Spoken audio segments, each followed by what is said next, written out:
हमारे हार्ट के लिए, हमारे ब्रेन के लिए, हमारी बॉडी के हर ऑर्गन के लिए पानी बहुत ज़्यादा ज़रूरी है। कितना पानी पीना चाहिए ये डिपेंड करता है आपके एज पे, आपके जेंडर पे, आपकी फिजिकल एक्टिविटी पे। सुबह का पानी आप थोड़ा गुनगुना करके अगर पिएंगे तो वो ज़्यादा हेल्पफुल होता है। एसिडिटी के पेशेंट्स हैं, उनको गुनगुना पानी नहीं पीना चाहिए सुबह, उन्हें ठंडा नॉर्मल रूम टेम्परेचर वाला पानी पीना चाहिए। आयुर्वेदिक ग्रंथों में लिखा गया है कि आपको अपना भोजन पीना है और आपको अपना पानी खाना है। पानी को मुंह में रखिए, अपने सलाइवा के साथ मिक्स होने दीजिए और धीरे धीरे सिप सिप करके पिए। भोजन के अंत में पानी विष के समान माना गया है। और मिट्टी के बर्तन का पानी आप गर्मियों में पी सकते हैं, जैसे घड़े का पानी।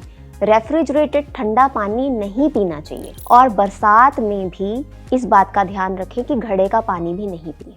पानी पानी पानी, मतलब हर रोज़ माएँ बच्चों को लेक्चर दे रही होती है पानी खूब पियो, और ये सलाह दी जा रही होती है अपने को हाइड्रेट रखना है, पानी की कमी नहीं होनी चाहिए। आप पानी पीजिए, आपकी स्किन बड़ी अच्छी रहेगी, पानी से अच्छा डाइजेशन होता है और बहुत सारी चीज़ें। तो पानी पर आज चर्चा, और फंक्शनल मेडिसिन एक्सपर्ट हमारे साथ है, डाइटिशियन है सारिका। वो बताएंगी कि पानी पीने का सही तरीका, कितना पानी पीना चाहिए, आइडली पानी कैसे पीना चाहिए, इस पर बात। Welcome Sarika. Thank you.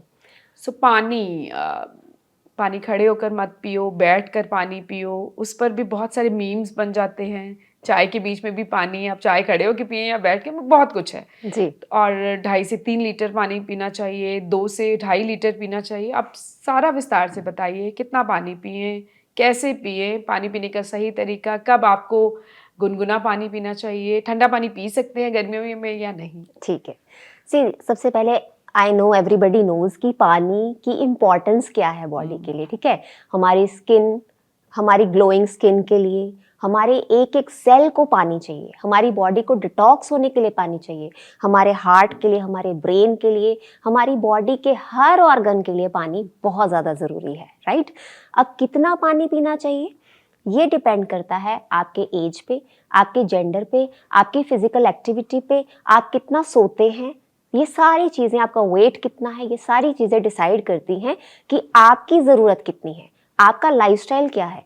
For example, आप पूरे दिन में बहुत सारे फ्रूट्स भी खाते हैं, आप जूसेस भी पी रहे हैं, तो आपके लिए 2 लीटर पानी सफिशिएंट है। लेकिन अगर आपकी फिजिकल एक्टिविटी बहुत ज़्यादा है, आप पसीना बहाते हैं, आपका वेट भी ज़्यादा है, तो आपके पानी की ज़रूरत और ज़्यादा बढ़ जाती है, ठीक है। तो ये सारे फैक्टर्स इंपॉर्टेंट है देखने के लिए कि कितना पानी पीना है। तो अब सबसे पहले तो पानी कहते जब नींद खुले उसके बाद आप गुनगुना पानी पिए, तो पानी पीने का सही तरीका भी बताइए, कैसे पिए? देखिए, सबसे पहले जब हम सुबह उठते हैं तो आयुर्वेद में बोला गया है उषा पान। अब ये हमारा एक भारतीय संस्कृति रही है शुरू से। हमारे पूर्वज बहुत ही समझदार थे, ठीक है। वो हमेशा उषा पान किया करते थे। उषा पान है, जैसे ही आप सुबह उठते हैं, बिना ब्रश किए आपका जो मुंह में आपका जो लार है, जो सलाइवा है, वो क्या करता है, आप बिना ब्रश किए जब आप सुबह पानी पीते हैं तो आपकी लार आपके अंदर जाती है। वो आपके एसिडिक एनवायरनमेंट को, आपकी बॉडी डिहाइड्रेटेड होती है जब आप सुबह उठते हैं और आपकी बॉडी एसिडिक हुई होती है, बिकॉज सारा डिटॉक्सिफिकेशन होके हटा है अभी, ठीक है। कुछ टॉक्सिन्स ऐसे हैं जो आपके अभी स्टूल तक भी नहीं पहुंचे हैं। तो जैसे आप सुबह उठ के पानी पीते हैं और वो सलाइवा आपके अंदर जाता है, that is the best way कि आप बहुत हेल्प कर रहे हैं अपने इंटेस्टाइन्स की, अपने पूरे बॉडी के ऑर्गन्स की, कि पूरे दिन के लिए आपने अपनी इंटेस्टाइन्स की हेल्प कर दी। आपके टॉक्सिन्स वहां तक पहुंच जाएंगे, आपके कॉलन तक, और वो मल के रास्ते आपके सारे टॉक्सिन्स बाहर आ जाएंगे। लेकिन अब पानी गुनगुना पीना चाहिए गर्मियों में भी और सर्दियों में भी? ऐसा है कि आइडली क्या माना जाता है, रूम टेम्परेचर का पानी तो बेस्ट माना जाता है, लेकिन सुबह का पानी आप थोड़ा गुनगुना करके अगर पिएंगे तो वो ज़्यादा हेल्पफुल होता है, वो आपके डाइजेशन के लिए और ज़्यादा अच्छा होता है। लेकिन जो लोग एसिडिटी के पेशेंट्स हैं, उनको गुनगुना पानी नहीं पीना चाहिए सुबह, उन्हें ठंडा नॉर्मल रूम टेम्परेचर वाला पानी पीना चाहिए। आयुर्वेद में भागवत जी हुए ऋषि, उन्होंने एक अष्टहृदय स्तोत्रम में बताया है कि पानी कितना पीना चाहिए और कैसे पीना चाहिए और क्यों, कब नहीं पीना चाहिए। फॉर एग्जाम्पल, अगर हम खाना खा रहे हैं, खाना खाने के तुरंत बाद पानी बिल्कुल नहीं पीना चाहिए, क्योंकि आयुर्वेद के अनुसार क्या होता है कि हमारी एक डाइजेस्टिव फायर होती है, जठराग्नि कहते हैं जिसको। जैसे ही हम खाना खा रहे हैं, अब हमारा डाइजेशन का प्रोसेस स्टार्ट हो गया, अगर हमने उसके ऊपर से पानी पी लिया तो दैट मीन्स जो हाइड्रोक्लोरिक एसिड आपका खाना पचाने के लिए आपकी बॉडी ने जनरेट किया है, वो सारे डाइजेस्टिव जूसेस आपके डाइल्यूट हो जाएंगे, आपका डाइजेशन प्रोसेस वहीं पे रुक जाएगा, आपका खाना पचेगा नहीं, सड़ेगा। और जब खाना सड़ेगा तो आपको एसिडिटी की प्रॉब्लम स्टार्ट हो जाएगी, ब्लोटिंग की प्रॉब्लम स्टार्ट हो जाएगी, आपका भोजन सॉलिडिफाई हो जाएगा और कॉन्स्टिपेशन का आप शिकार हो जाएंगे। और constipation is the root cause of all the diseases. Constipation अगर कब्ज हो गई आपको तो समझ लीजिए कि आपकी प्रॉब्लम की सारी बीमारियों की एक शुरुआत हो गई है। तो खाने की कितनी देर बाद पानी पी सकते हैं? 45 मिनट्स के बाद। और आइडली क्या करना चाहिए, जैसे ही आपने खाना खाया, खाना खाने के तुरंत बाद आप वज्र आसन में जरूर बैठें 5-10 मिनट, ठीक है। 45 मिनट्स के बाद आप पानी पी सकते हैं। और खाना खाने के बीच में अगर आपको पानी पीने की जरूरत पड़े, इन एन एमरजेंसी आप रख सकते हैं और 1-2 सिप पी सकते हैं। पानी इतना ज़्यादा इम्पॉर्टेंट है कि अगर आप पानी अच्छे से नहीं पीते तो काफ़ी सारे लोगों को समझ में नहीं आता कि ब्लड प्रेशर हाई क्यों हो रहा है।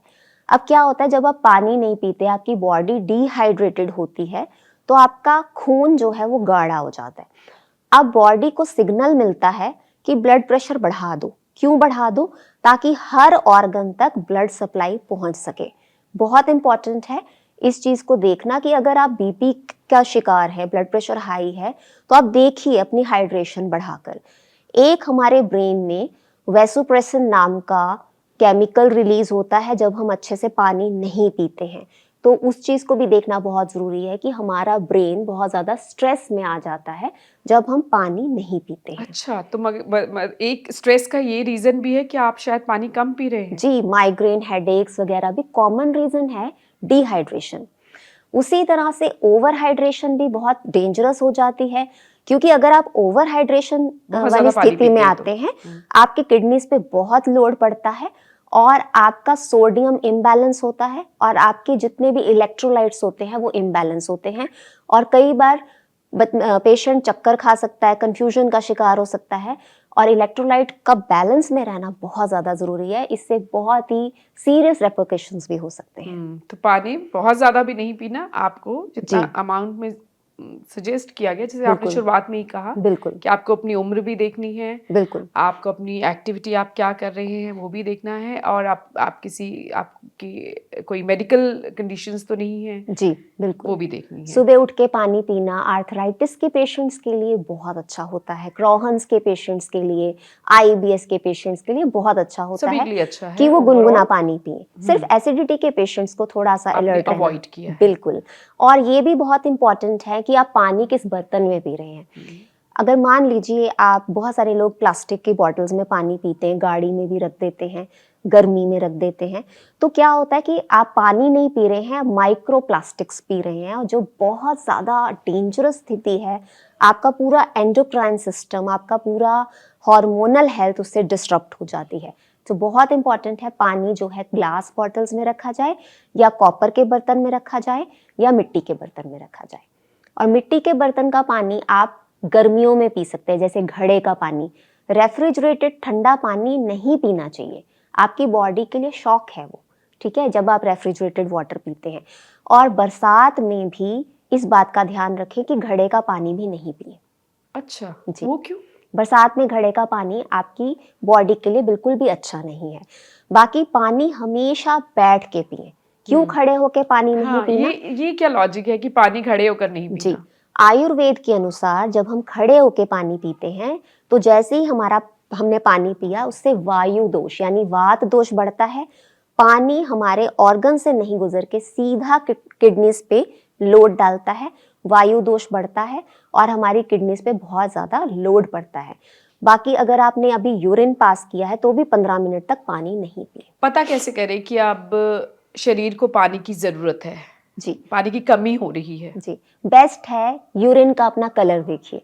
अगर आपके यूरिन का कलर बिल्कुल क्लियर है, पारदर्शी है, तो आप अच्छे से हाइड्रेटेड है, अच्छा मिल रहा है पानी। लेकिन अगर वो येलो है तो समझ जाइए कि आप डिहाइड्रेटेड हैं और आपको और पानी पीने की जरूरत है।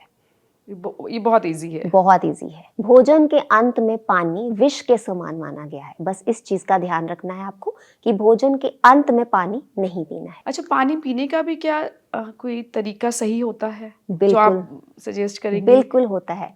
सी हमारे आयुर्वेदिक ग्रंथों में लिखा गया है कि आपको अपना भोजन पीना है और आपको अपना पानी खाना है। इसका मतलब क्या है कि पानी को मुंह में रखिए, अपने सलाइवा के साथ मिक्स होने दीजिए और धीरे धीरे सिप सिप करके पिए। पानी को कभी भी गल्प करके नहीं पीना है। गट-गट करके जो पूरा ग्लास उठा के पी उसका जाते कोई हैं। फायदा नहीं है। आपकी बॉडी उसको यूज ही नहीं कर पाती। आपकी सेलाइवरी ग्लैंड्स में एक एमिलेज होता है। जब आप पानी एक सिप लेते हैं और अपने मुंह में थोड़ा घुमाकर फिर अंदर करते हैं, वो पानी आपके शरीर को लगता है।